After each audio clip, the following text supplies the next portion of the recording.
Majina naitwa Lucia Esau. Natokea kijiji cha Nyambubi, kata hii ya Mbogwe. Mimi najishughulisha na biashara ya nafaka, hasa mpunga. Nanunua mpunga na kuuza.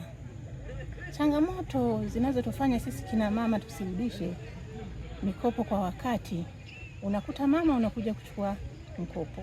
Unapochukua mkopo na baba pia anautegemea. Wakati mwingine usipokuwa na maamuzi mama pale kwenye familia, unakuta baba ameshakuchukulia Laki2 na kupotea. Kwa hiyo unashindwa mama ukizi mahitaji yako ili uweze kurudisha mkopo kwa wakati. Mama unapotaka kuomba mkopo, mkae tu kabisa kwenye familia, baba na mama muelewane kwamba huu mkopo ninapoenda kuubeba mimi, mama naomba uniachie baba ili nifanye biashara zangu nirudishe kwa wakati, faida tutagawana baba yangu. Mimi jina naitwa Esther Mariko, mkazi wa kijiji cha Ngomorwa, kata ya Ngomorwa. Changamoto wa kina mama, muda mwingine mama mwenyewe ni mpenda starehe. Akipata tu mkopo, anaingia kwenye duka la Dubai, anachukua fasheni za kwake za watoto. Anashindwa kuwa mjasiriamali.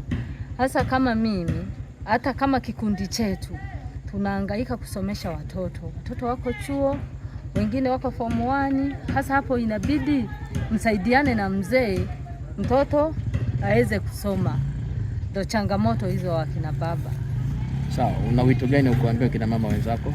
Hasa katika kikundi, kwa mfano nikijaa na jasiba pale nyumbani, nikienda kwa na vikundi mwenzangu, nitaenda nimuelezee, jamani, leo mzee kanibana mtaji wote, anataka tupeleke shuleni. Vipi? Wakina mama wenzangu watanipa ushauri hivyo.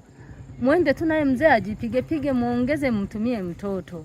Ndio tunaishi hivyo. Leo debe alimo ndani, mzee anadai hivi, leo na wewe debe la udaga uchukue ulete.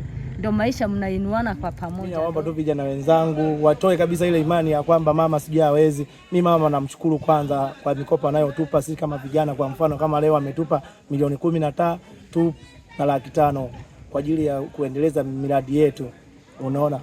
Mimi nawashauri vijana wenzangu ile imani ya kuwa kwamba sijui mama sijui nini wanapiga tu parapanda kwamba mitandaoni tu kwamba wanachana tu hizo mikopo ni za urafiki undugu, hamna. Ni halali kabisa. Hata leo tumepokea sisi kwenye kikundi chetu. Tunamshukuru sana Mama Samia kwa mikopo anayoitoa hii.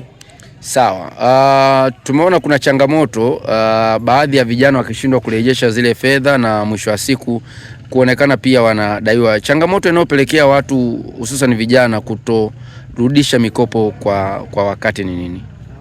Hapo naweza kuzungumzia hivi, sometimes unajikuta hicho kikundi hakina hata maelewano, wanakuwa na faraka, wanakuwa hawana maelewano hicho kikundi. Ndio maana wanafikia hatua wanafikia kufeli kurejesha kwa wakati hizo mikopo. Ila wakiwa na ushirikiano wakuwa wanaambizana kwamba tufanye hivi na hivi ili kikundi chetu kiendelee, tuje tunufaike tena baadaye, hawezi kufeli. Tunawashauri tu vijana wenzangu, tukichukua hizi mikopo za mama tuzifanyie kazi inayostakiwa. Kama ni mmeafikiana kwamba ni bodaboda, mnachukua boda kweli, mnafanya kazi, mnakuwa mnahamasishana kwamba kama ni elfu ngapi mnaweka balance, ukifika muda wa marejesho wa mkopo mnarudisha mkopo. Lazima hizi fedha tulizopatiwa kuna taratibu ambazo tunazifuata ambazo tumeelezesha kwamba miradi yetu tuiendeleze. Kwa hiyo hatutadili kwamba sijui sikukuu tuzitumie kwa ajili ya mambo ya sikukuu, sijui starehe, sijui ya sikukuu.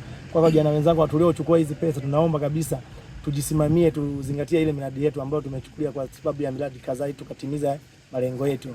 Vijana ambao wanatamani na wao kupata mikopo kama hii na wapo mitaani wakilalamika kwamba serikali haiwajali, hawana kazi na serikali haiwasaidii, wewe una wito gani kwao?